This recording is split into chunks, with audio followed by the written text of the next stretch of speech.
Mahesh Jain car ama tongladuna leimagi yumda changlai thoibana yum asida leiramba ubada angakpa amadi haraubaga loinana Mahesh Jaina thoibabu makut lonaduna khurumi Mahesh Jain gi car gi thongnau panabasingna car gi thong hangdokladuna car dei kumthari makut lonaduna Adi thoy wai nang yum da dom thi asi asom leram da ba ha asi da una ba yamna nungai ba oire ba thoy bhai nang asum yamna tawri nang asum ba chali lai ba miyam yamna ka te ba nangi maming te yamna sonare ba ha nangi maming yamna sole Mahesh Jain la lon ba karbar taw ba achauba mi oire asi aigi masaki uwa mi na matin sile ba tukachareba mina thina ainareba nangi maming bu thagat pada auchegi lamai khuding asin nangi maming te oreba nangi maming te yaureba asin nangi photo na pauchi radio tv na pom chai reba nangi thagat pagi thona lebagi wari te oreba aibu mina thina hainareba ngasidi nanga aibu maran sib oreba laiba miyam na aibu thagatli ai mami swale ba ai bu bole pu haire ba miyam na khwai gi ya ba khwai de phaba mi ai na ore ba ai ne bole ke haidre asa mi na bole pu asa thena ba mi khuding na haire ba ai bi bole toy hai ba miyam na ya da ba helta pu thok lo bhot ka bi ma thogi ma khogi oi ge haire ba miyam gi seba tor ge asa nang ai wat ka oi nang nabu yamna seng ba asi hairo toyo bhai hairo nang ai worker ogi hairo mes bhai nang na bhot lep kata ba aina nangi worker oi gata ba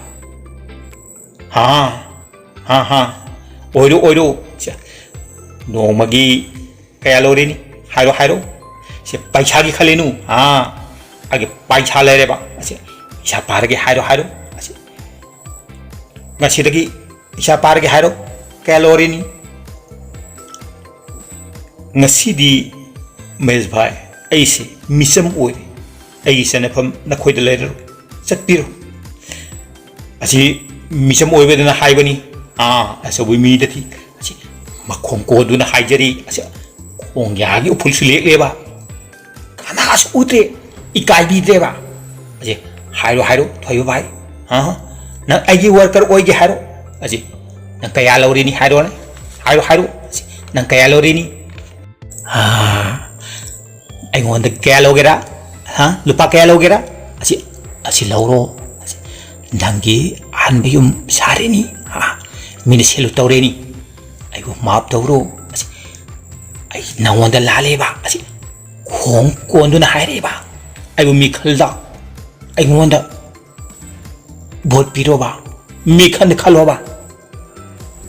Mahesh bhai bu ikai bu phau bi tro ifam de khong koli ba su chopa khang bi tra hai ba asi ai di so pale tre ba ikai ra budi mai thi ri so la budi lekha ta ri ba si oi je ba lo ba ai ikai ba le tre ba sa oi je phang na ba hai je ba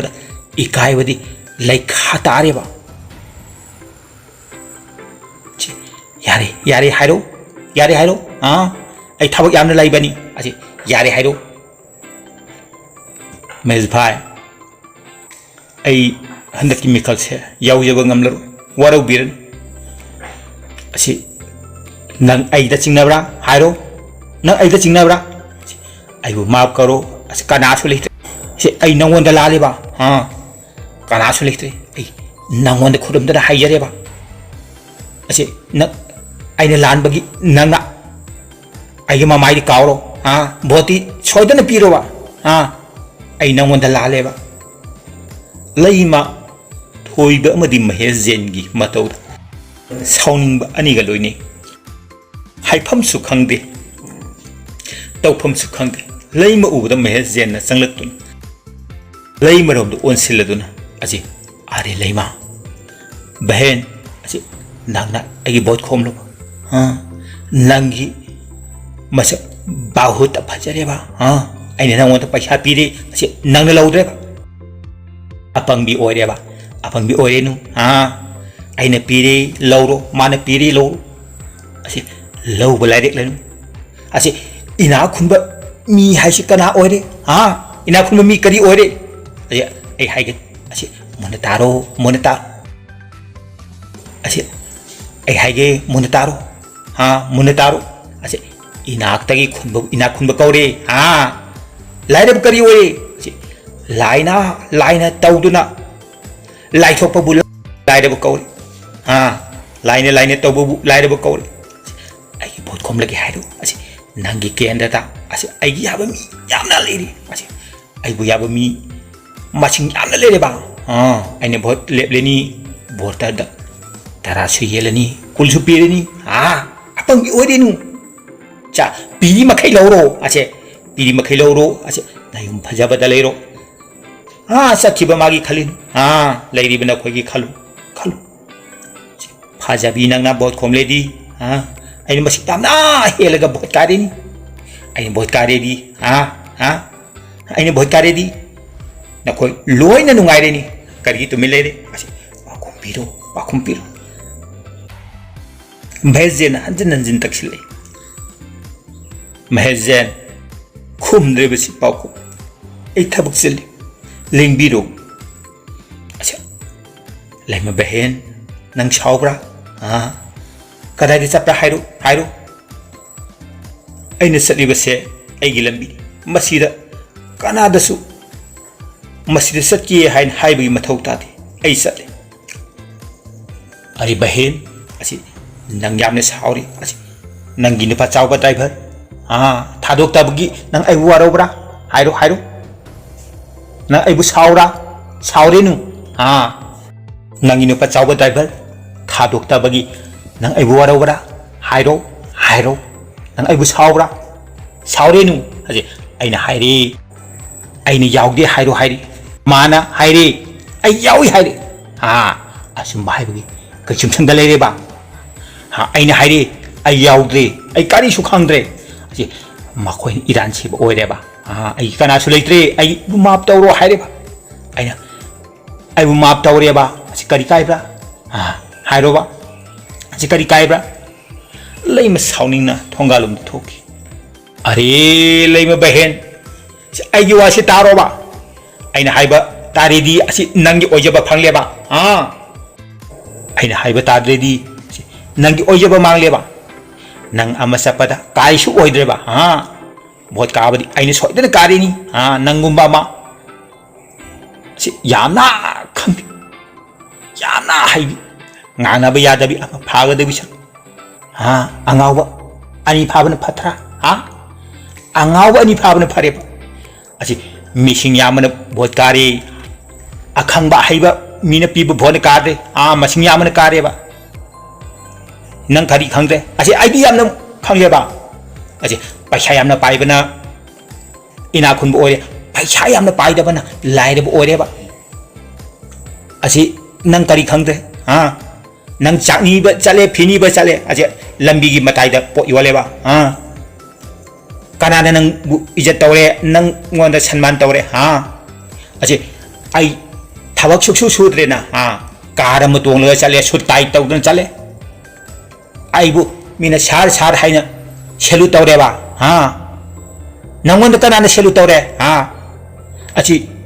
traffic police की football ओइने उरेबा मसक्तो असे बोल ओइने उरेबा नंगबु कावरेबा असे आई यामना नुगाइद्रेबा असे नंगी मसक फजबा मसक्ता बोल ओइने कावबुदो आई येंग नुगाइद्रेबा नंग हाइरो असे हाइरोबा थोइबे तफम खंगदे साउनिंगबना मिहुन काय चटफमसु खंगदे लैफमसु खंगदे महेश भाई लिंगबिरत्रा असे यारे हाइरो असे आई चलगे असे आई थप यामना लेरेबा अदुबु महेश भाईबु करंब दोलदग मिखन थेनबिगदौरिबगे अमुक्ता खंजबा यागद्रा असे रूलिंग पार्टी हाँ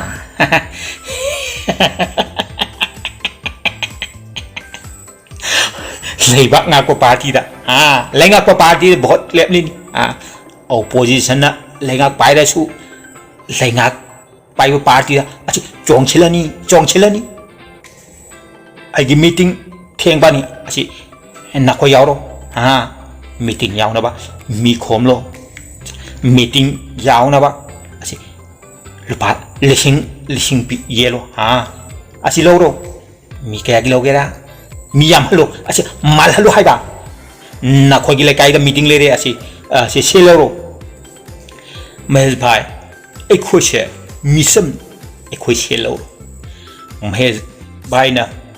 pi ba ya ba mi to madu pi bi ai khoi se lo ro ai khoi na pa ma mi da ai khoi gi suk soi dan pi ge kheng la ni leng bi ro are to ai ba bhai achi nang mi cha moi ba dagi hena ngau ri ba achi se lo ro mal halo tha janing ba pening ba mi da bahut pi ro adum na tau tari bahut ka hau da ba mi na nangon da laman khum loi da che nangon da mi na sau roi da achi pai ro meeting gi mi khom ro nang ya ri hai ro nang mum ba gi bahut khom ba aina ai gu ma na nang gu ma gi bahut khom ba sha gi yon ba achi mi gi maning da yan ba thang bu tarakani hai na tum in ba to achi na khoi gi lam pa ta playground da achi ai gi meeting lai bani ai chat che achi mi na ai gu ngai bani achi kana da ba da matam yan hau khe ba achi ai gi mi ori da wala di achi na khoi ga wang ba kana dre ba ai chat le ba ko ai chat le asum na haraga mahesh sen कार द काखली गाड़ी थौदोखी लंबी the गाड़ी मथंग मथंग लाखै खजन तार सतीब मियाम न लाउदी we support Mahesh Jain मियाम ने याबा महेश जैन एखोनी याबा महेश जैन भाई सिंह दो तार थोइबा मको होटलदुन निंगम दन येंग लोया दो मको होटल दुना लाई तौफम सु खंगदे सोपद मतार ngaraंगी अहिबदो ngasigiना हैतब ngaraंगिना अखंगबदो ngasigiना खंगदब ngaraंगिना अंगांग ngasigiना अन मतमना पुरक होंबबु कनादा मुक्ताइनरुनी मखुत्ता सी अमा पायरदुना तौफम खंगदना लाई लोया कनादनोब इन ngasi hairu dorisi ain kanadanob hanglu dorisi laikai sinba thongle akangma mata leitabani fana yamna satlabani ba tawribasi akangma mata suyarmudana aise ngaure ba tomin hek leitoko masidi ngasidi aise tomin hek leitoko na farabani ba tawpham khangde ba tawrisi tombado lambida karam thawradun lai लोया उगद हराउन कारखान लोया इनाबु नुंगारी bro लोया पुंगबंग कानानो HYBE कावबुम न तौ लोया नंगी तातोंबु खंगद्रबो तातोंबा आइदी कना कना ओरबो निंगुरे याम होंगलमदी सकासु याम फजि थोलमदी कदाई दगिनोदा पंखाई हाइजिलदना नयाम्बा सत्प ngमलोइदोरे असेंगबनेबा सक खंगलुदे हैबा तातो मनदी असिगुम सक्तम सिद करमना थाजगनी ओइबा सुक्ता थाजदेबा सुमाइना लाकनी हैबजे मंगद फाव मंगलुदेब अखोइनदी तातो मसे सिख्रेना सोमदल लेनरी अदुगा खंगदन सत फावजले अदु तातो मनी हैदे अदुदि कना थाजदोरिना तातोम से सिद सीख्रे हाइनेमी करिनोमता हनिंदोना सुम तौबनीदा इनाउद अदो तातोंबा आइसु करिनोम सुम खनिनो लेरमलेनेबा तातोंबदा हंगबुदी कानारोय तौबा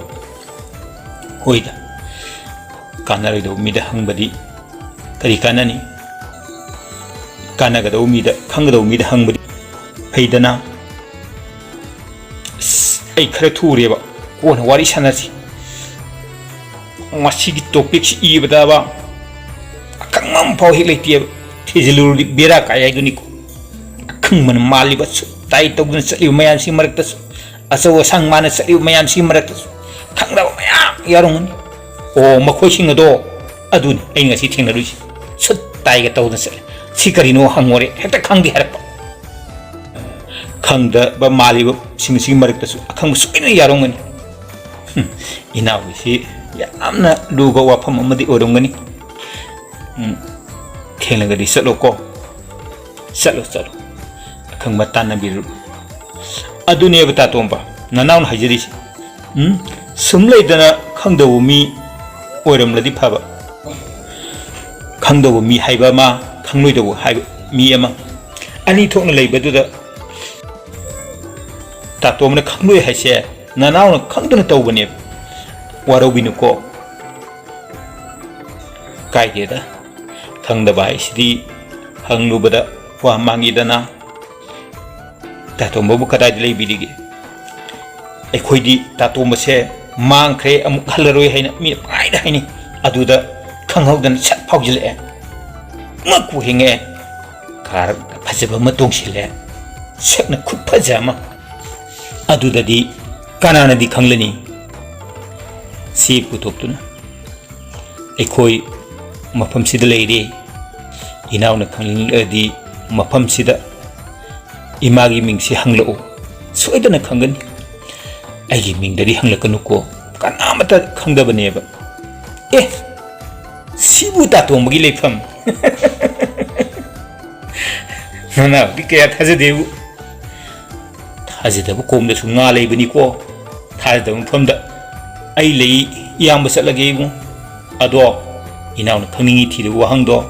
ꯅꯌꯥꯝꯕꯁꯨ ꯑꯃꯨꯛꯇ ꯈꯪꯍꯜꯂꯨꯗꯅ ꯑꯩꯅ ꯈꯪꯗꯁꯨ ꯀꯅꯥꯅꯣꯝꯗ ꯍꯪꯒꯦꯕ ꯍꯥꯏꯕꯨꯗꯤ ꯍꯥꯏꯒꯦ ꯑꯗꯨꯗ ꯋꯥ ꯃꯥꯡꯗꯧꯁꯦ ꯈꯠꯂꯨꯕ ꯑꯇꯩ ꯅꯠꯇꯦꯕ ꯇꯦꯡꯕꯥꯟꯕ ꯑꯃꯗꯤ ꯇꯥꯏꯕꯪꯄꯥꯜ ꯍꯥꯏꯕꯁꯦ ꯀꯔꯤ ꯈꯦꯠꯅꯕꯒꯦ ꯍꯥꯏꯕꯁꯦ ꯃꯁꯤ ꯃꯔꯝꯗꯅꯦꯕ ꯑꯦ ꯑꯗꯨꯒꯤ ꯑꯣꯏꯔꯦ ꯑꯣꯟꯊꯣꯛꯄ ꯇꯦꯡꯕꯥꯟꯕ ꯍꯥꯏꯕꯗꯤ ꯅꯨꯃꯤꯠ ꯊꯥ ꯊꯋꯥꯟꯃꯤꯆꯥꯛ ꯃꯩ ꯏꯁꯤꯡ ꯅꯨꯡꯁꯤꯠ ꯃꯥꯂꯦꯝ ꯑꯇꯤꯌꯥ ꯃꯇꯦꯡ ꯄꯥꯡꯂꯤꯕ ꯃꯈꯣꯏꯁꯤꯡ ꯑꯁꯦ ꯃꯁꯤꯕꯨ ꯇꯦꯡꯄꯥꯟꯕ ꯍꯥꯏꯅ ꯈꯪꯅꯩ ꯇꯥꯏꯕꯪꯄꯥꯟ ꯍꯥꯏꯔꯒꯅ ꯂꯦꯡꯂꯤꯕ ꯄꯥꯜꯂꯤꯕ ꯄꯣꯛꯄ ꯅꯥꯏꯔꯤꯕ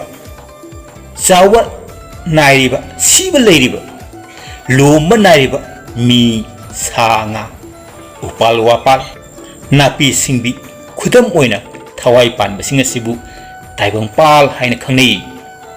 ꯇꯥꯏꯕꯪꯄꯥꯟꯕꯕꯨ ꯃꯇꯦꯡ ꯄꯥꯡꯂꯤꯕ ꯊꯋꯥꯏ ꯄꯥꯟꯗꯕ ꯊꯋꯥꯏ ꯄꯥꯟꯕꯁꯤꯡꯅꯗꯤ ꯃꯈꯣꯏꯒꯤ ꯃꯇꯦꯡ ꯌꯥꯎꯗꯅꯗꯤ ꯍꯤꯡꯕ ꯉꯝꯗꯕ ꯃꯇꯦꯡ ꯄꯥꯡꯂꯤꯕꯁꯤꯡ ꯑꯁꯦ ꯃꯁꯤꯕꯨ ꯇꯦꯡꯄꯥꯟꯕ ꯈꯪꯉꯦꯀꯣ ꯇꯥꯇꯣꯝꯕ ꯉꯁꯤ ꯏꯌꯥꯝꯕꯒꯤꯁꯦ ꯍꯥꯟꯅꯩ ꯑꯣꯖꯥ ꯑꯃꯅ ꯐꯖꯅ ꯇꯥꯛꯈ꯭ꯔꯕꯣ ꯍꯥꯏꯅꯦꯕ ꯇꯥꯇꯣꯝꯕꯅ ꯁꯨꯃꯥꯏꯅ ꯍꯥꯏꯔꯛꯀꯅꯤꯁꯦ ꯁꯨꯛꯊꯥ ꯊꯥꯖꯗꯤ ꯊꯥꯖꯗꯕ ꯀꯣꯝꯗꯁꯨ ꯉꯥ ꯂꯩꯀꯣ ꯉꯥ ꯂꯩꯔꯝꯃꯦꯕ ꯑꯗꯨꯕꯨ ꯂꯣꯌꯥ ꯊꯥꯕꯜꯒꯤ ꯃꯉꯥꯗ ꯇꯥꯕ ꯃꯅꯤꯗꯤ ꯂꯤꯛꯂꯤꯁꯨ ꯑꯣꯏꯔꯝꯕ ꯌꯥꯏꯀꯣ ꯅꯌꯥꯝꯕ ꯆꯠꯂꯒꯦ ꯇꯣꯝꯕ ꯀꯥꯔ ꯊꯧꯗꯨꯅ ꯆꯠꯈꯤ ꯀꯔꯤꯅꯣ ꯃꯥꯅ ꯑꯃꯨꯛ ꯍꯥꯏꯔꯝꯃꯤꯁꯤꯅ ꯊꯥꯕꯜꯒꯤ ꯃꯉꯥꯗ ꯇꯥꯕ ꯃꯅꯤꯗꯤ ꯂꯤꯛꯂꯤꯁꯨ ꯑꯣꯏꯔꯝꯕ ꯌꯥꯏ ꯀꯥꯏꯅ ꯀꯔꯤꯅꯣ ꯃꯥꯅ ꯍꯥꯏꯔꯝꯃꯤꯗꯨꯕꯨ ꯑꯁꯪꯒꯤ ꯄꯥꯕꯨꯡ ꯆꯪꯂꯛꯇꯨꯅ ꯂꯣꯌꯥ ꯀꯅꯥꯅꯣꯅꯦ ꯏꯁꯥꯒ ꯍꯧꯖꯤꯛꯇ ꯋꯥꯔꯤ ꯁꯥꯟꯅꯔꯝꯂꯤꯕꯗꯨꯕꯣ ꯏꯄꯟ ꯇꯥꯇꯣꯝꯕꯅꯤꯗ ꯇꯥꯇꯣꯝꯕ ꯍꯥꯏꯗꯤ ꯏꯄꯟꯅꯕꯨꯗꯤ ꯀꯥꯎꯔꯝꯂꯅꯤꯗ ꯏꯄꯟ ꯈꯣꯏꯅꯅꯦ ꯌꯨꯝ ꯃꯩ ꯊꯥꯔꯒ ꯍꯥꯠꯄꯤꯈ꯭ꯔꯕ ꯇꯥꯇꯣꯝꯕꯗꯣ 이빤 파기가 떠오르더나 그나노 하이브니냐 마스나 파제리바 렘리바 왕 짜오르더나 ngacai na khugi na ti sengluk pangamda na panse ada na khoi ni tori bodo yinu le ri bani ne sing mani pan ta to mani hai ba he rei bo phagi ni hai dana bu ꯑꯁꯦꯡꯕꯅꯤ ꯍꯥꯏꯕꯅꯤ ꯏꯄꯥꯟ ꯊꯥꯖꯗꯕ ꯀꯣꯝꯗꯁꯨ ꯉꯥ ꯂꯩꯕꯅꯤ ꯊꯥꯕꯜꯒꯤ ꯃꯉꯥꯜ ꯇꯥꯕ ꯃꯅꯤꯗꯤꯅꯦ ꯂꯤꯛꯂꯤ ꯑꯣꯏꯔꯝꯕꯁꯨ ꯌꯥꯕꯅꯤ 이보 릭리우 머니니 칸나 시에네 빠르디 콧 얕버니네 거디노시 뭐 하레시나 안제나 오 타번기 망한 따바 릭리네 콧 얕라디네 이 톡버니